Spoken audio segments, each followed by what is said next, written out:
We'll hear from Dexter Sharper, Georgia House District 177. Dexter, are you here?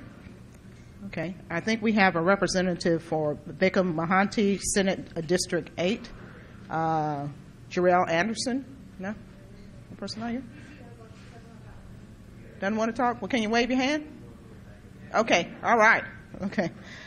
Chris Prime for Sheriff. I don't think he's here. Chris Gay for Coroner? No.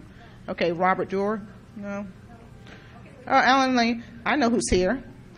Demarcus Marshall, County Commission, District 4. Demarcus?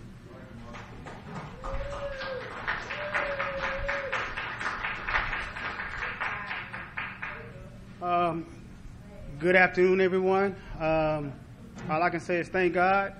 Thank God for family. Thank God for friends, and thank the Democratic Party. I can't help but remember as the results kept coming down and coming in, it was very, very tense for a moment. And as most of you all know, the difference between me and my opponent was not much at all. He had a method that he used, and I used another method. But the big message that came out of it to me is you can't take any votes for granted. That's just the honest truth for Lowndes County. You can belong with different groups, and you cannot. It doesn't matter. People want to see you face to face. That's what I did, face to face.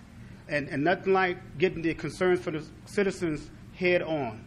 And when I say that is, you know, when I sat down with some residents actually broke down in tears. Some actually wanted people to really listen to them. And that's why I'm saying, if you don't do anything else, don't take any votes for granted. You know, demographics do matter, okay? If you are in a district or office that you're running for, and you know it's a heavily minority populated area, you might want to have a diverse campaign.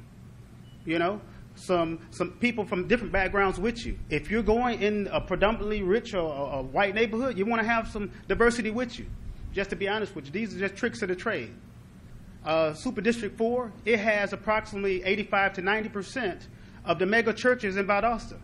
So what do I say to keep those thousands of votes behind me or perhaps not do? So you got to think about demographics. It's about strategy and prayer most of all. Lastly, citizens, they want efficient and effective government. I address the executive salaries with executive qualifications because I think it's only right. I mean, when you check and you find more than 3 and 4 executives making executive salaries but may not have executive qualifications, and then you're talking about the same issues back to back to back, year after year, and how do you fix it? And when you look at some of the backgrounds, you know, you got to ask who's really at blame, to be honest with you. So I address that. Current issue that's on my mind right now, you know, they had an HR director that retired. They are not advertising it, okay? They're sliding somebody in. Nothing wrong with the people that, I mean, nothing personal. But right is right. Advertise it nationwide. An HR director is a very important position. An HR director is the gatekeeper to any municipality, local government. Think about it. They handle discrimination cases, morale, development, employee development. They handle an array of things.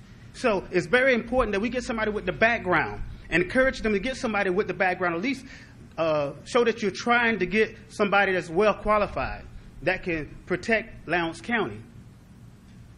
Lastly, or I guess the other thing I'd like to touch on, the splash. It's very interesting. I've seen it in the paper. I like to see more specifics, to be honest with you. And to be honest with you, I prioritize a lot different than other folks. I really do. I talked to several people running for office about this several weeks ago.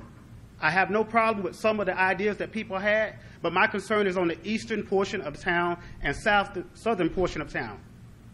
The Forest Street project, all of a sudden, is gone. The overpass project, bridge, is gone. You know, not that I'm a proponent for the tax that was out there, but the reality of it is a lot of the projects are really serious. You don't go outside one day and you got 20,000 people, and then you're saying, how do we facilitate the growth? We paid for master plans to be constructed by consulting groups, $250,000. We paid for MPO to come up with other plans to help facilitate a metro for 2035 and beyond. All I'm saying is business is business. It's nothing personal. And once we realize that, we can go further as a county.